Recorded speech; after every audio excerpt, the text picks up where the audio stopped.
Some minutes before the record.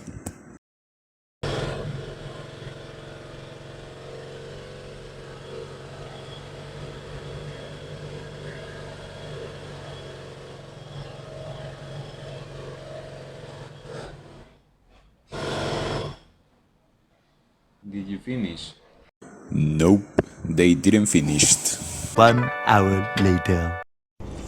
Hopefully the sound improves here. I'm Alfonso Cardona and I wanna ask you something very quick. Do you know about any man football player now? You could know about Lionel Messi or Cristiano Ronaldo, a future promise like Kylian Mbappe, who is my guest today. Say hello, Kylian. Okay. We have many options to call any man football player because the media channels stream a lot of matches of football, of men's football. But what if I ask you who is the best women's football player in the history? So the answer will be more difficult because we don't know or we don't watch women's football in the same way of men's football because the channels don't have the same support, and the same thing happened with the organizations and different clubs. They don't provide the same support and we have an inequality despite of the high female empowerment that is going on the last years. I want to show my position against that. I want to look for reasons and I want to look for solutions because that is the most important thing. So that is my objective in this video, and I want to start showing you the reason why there is a high inequality. So guys, we have a comparison between the last Women's World Cup and the last Men's World Cup. We have a big gap between the investment for both competitions. As you see, the investment for Women's World Cup was 44.43 million of euros, different to the Men's World Cup, which was almost 703 million of euros. So we have a big difference that shows the gap between the divisions. So as you see, the price for women is irrelevant compared with the price for men. Why does it happen? I have some reasons to show you. We have four. First is the longer trajectory for men, because the first professional and competitive match in the men's division was in the 19th century. So in that time, the high competition of men started, different to women that yes, they had the first official match in the same century, but a real competition, a professional competition was in 1991. So almost a century later, where we had the first Women's World Cup in China, as you see in the picture. So that is so bad, but we can boost the women's division. Second reason, some of the people that watch men's football, they consider women are pretty. And yes, they are pretty, but that shouldn't be the point to watch women's football. The point should be their performance on the pitch, because that is the most important thing, and that is what makes the matches competitive.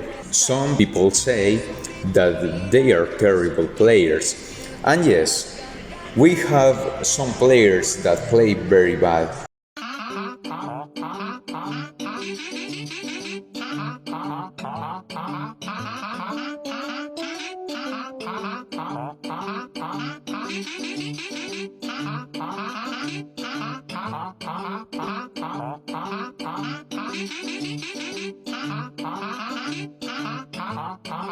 The goalkeepers don't have reflexes or the same abilities of men. And that is understandable because they don't have the same training of men. An anecdote: I played a match against a team called Formas Intimas, as you see the badge here. Formas Intimas is a team of Medellin, a female team. So I played against them when I was, I think, 14 years old. And guys, they destroyed us. They had the same age of us. If I remember well, we lost 6-1. So I said, no complaints. To be honest, they played very well. That is an example to say that women can play very well, being in the same level of men. My fourth reason is that clubs and organizations are more focused on men. Like I said in the beginning of the video, the cameras and the organizations spend a lot of money for men's football. We need that the organizations like FIFA, UEFA, DIMAYOR, and CONMEBOL improve and start to be more focused on the women's division in order to improve that, because that is so important, because football is for everyone. Is there a solution? What he said.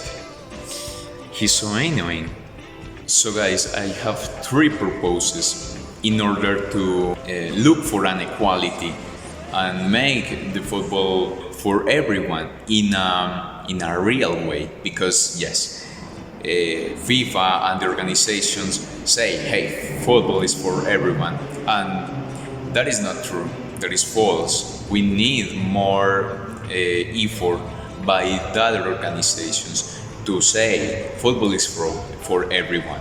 The first is provide new leaders, because we have many leaders focused on women's football, yes, but in a bad way, because they make actions in relation with sexual harassment and male chauvinist. So the idea is being focused on that in men's football, but as well being focused on women's football, but in a good way. For that reason, we have to change the leaders. Actually, we should include women in the organization, because they could know what actions to take in order to improve the women's division. Second, an investment in training, because if women get a better training, the goalies could be better, because they don't have the same kind of training of men. If we look for advanced technologies, if we provide better trainers, the matches could be more competitive and people would like to go to watch them.